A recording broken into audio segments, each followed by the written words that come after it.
起野火，年少天际乾坤动。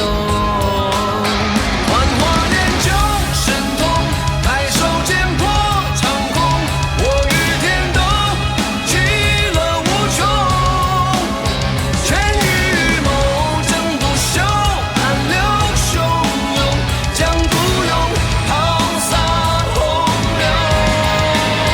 御风涌转时空，无字登临巅峰，天外的天，手握着无穷。风云激荡翻涌，自有我的从容。谁敢在高举长雄？江水的涟漪在转，就是这知我与衷，让不知之心上涨，照前夕提抗而开。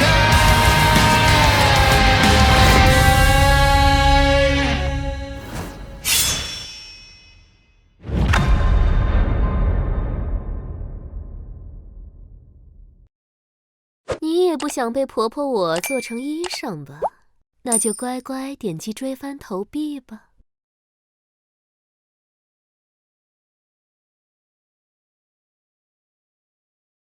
这件衣裳，刀枪不入，水火不侵，百毒不进。当年神奇向延康国传下神谕时，就是要阻止公子这般土生土长的大虚器皿出逃。国师遭到重创，险些死了。那些宗派定会伺机作乱，我们得做好准备。宗派生变，天下将乱，当顺势求变而得兴盛。听说大虚以前也能看到这么多星星，为什么黑暗只会侵袭大虚呢？那是炉火。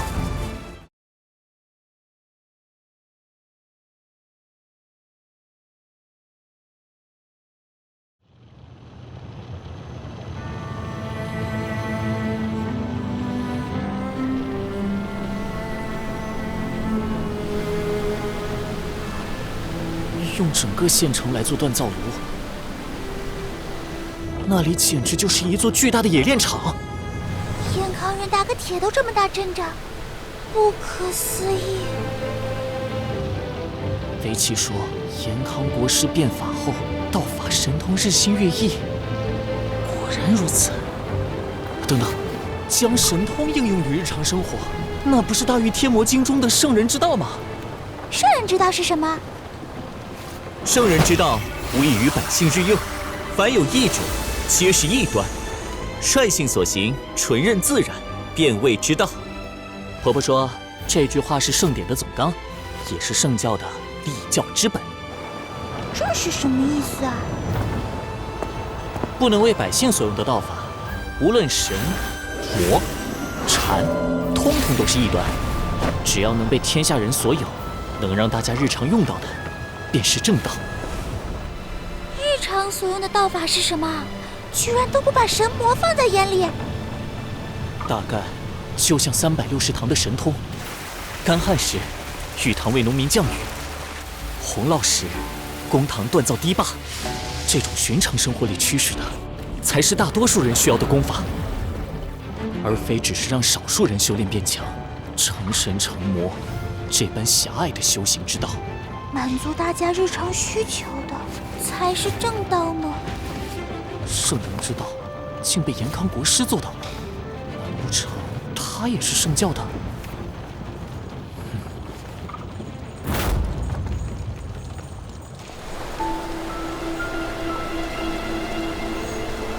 尸体堆积太久会引发瘟疫，调集一队人马，随我将尸体运到对岸的百岁山安葬。是。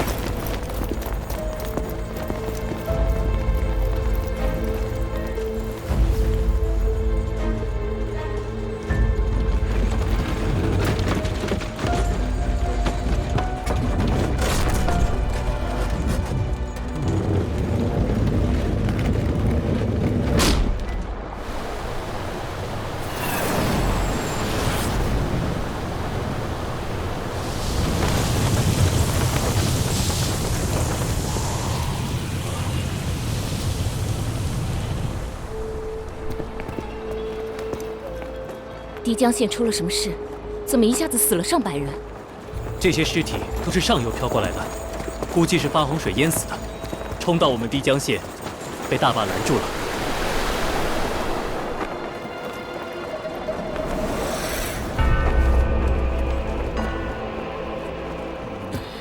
溺水死亡的尸体应当会膨胀才是，这些尸体却十分紧实。奇怪，这么多尸体，居然连一点尸臭味也没有。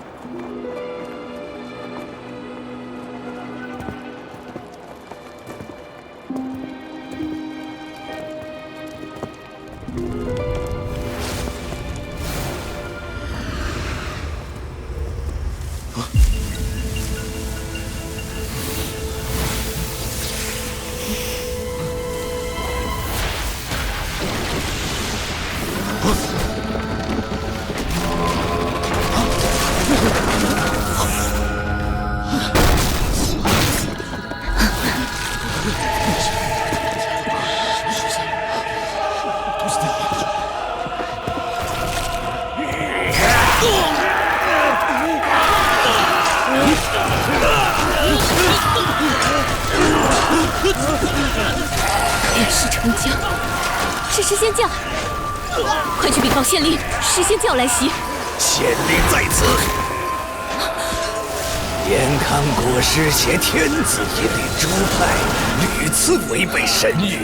漓江县县令为虎作伥，甘为延康国师耳目，当诛。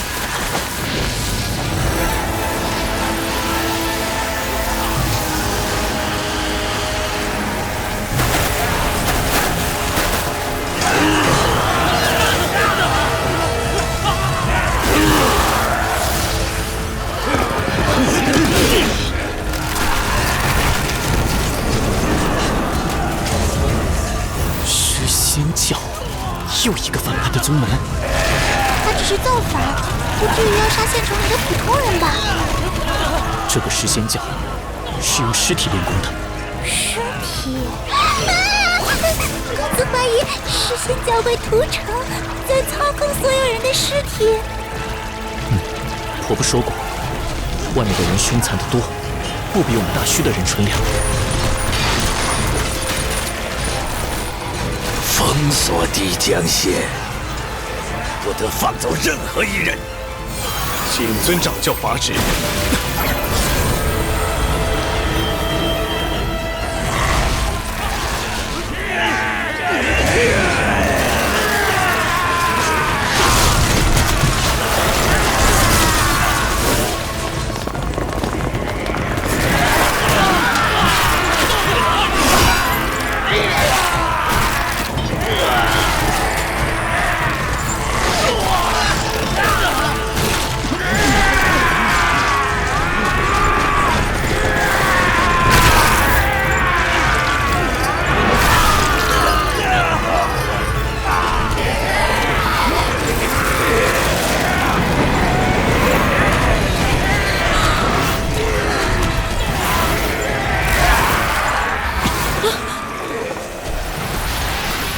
是你，快走！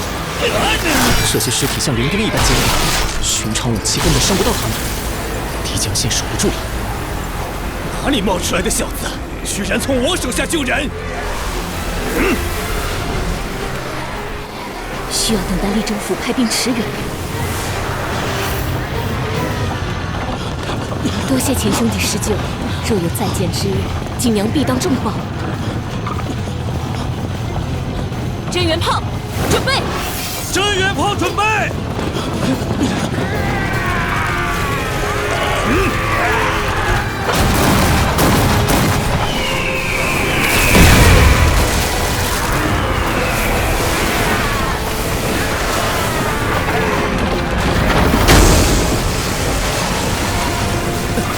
我们赶紧离开。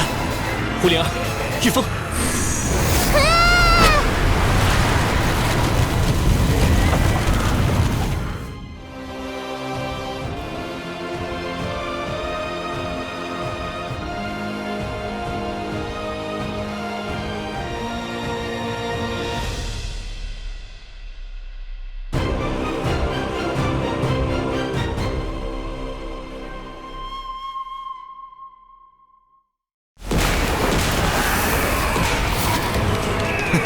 这个半路杀出的小子，可不能让你成为漏网之鱼！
劈开了，杀猪刀可以对付他们。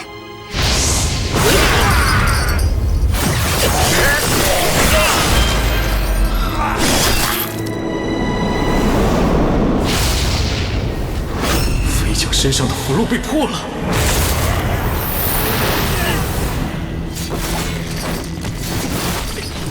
这些飞将身体强度极高，堪比肉身不坏的战技强者。难道这个少林是延康朝廷的高手？说他不好，破坏我教大计。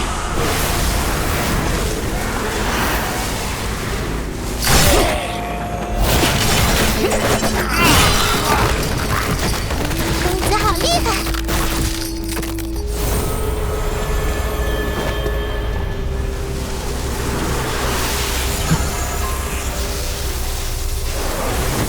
我雄浑的元气，简直可与仙气儿相比。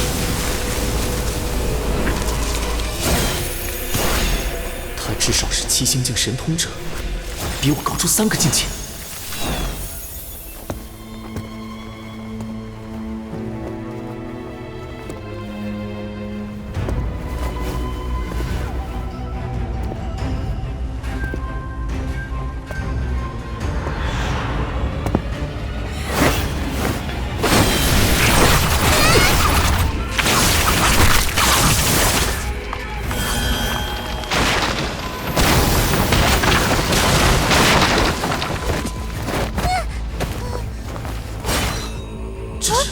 尸毒！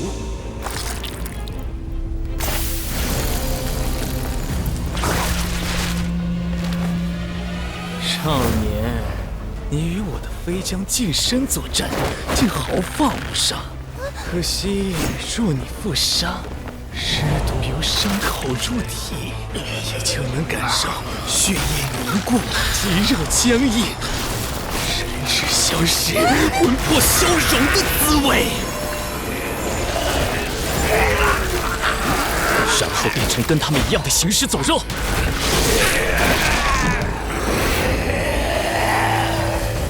能够为我师仙教效力，该感到荣幸。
空剑术催动黄标纸进攻的。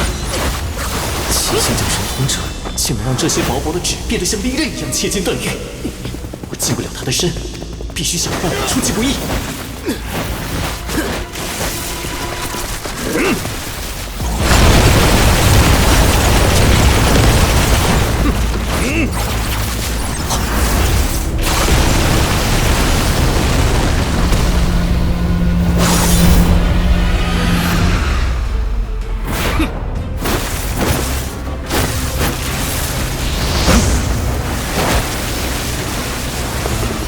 浓重的硫磺味里夹杂着血腥味，公子小心，这些黄标纸跟刚才的不一样。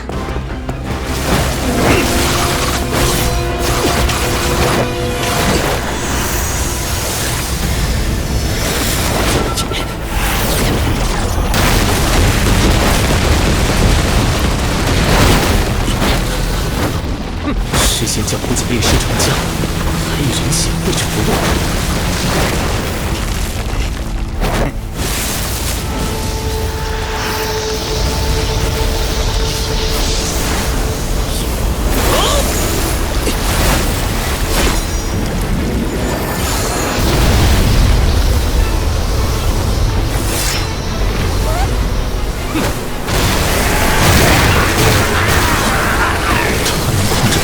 战技武器，以空剑术催动黄标纸，还能以法术画符，他竟同时掌握了3种流派。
万古滔滔永江流，深古墓中无春秋，无有梦魇不知愁，策马陌路雁康游。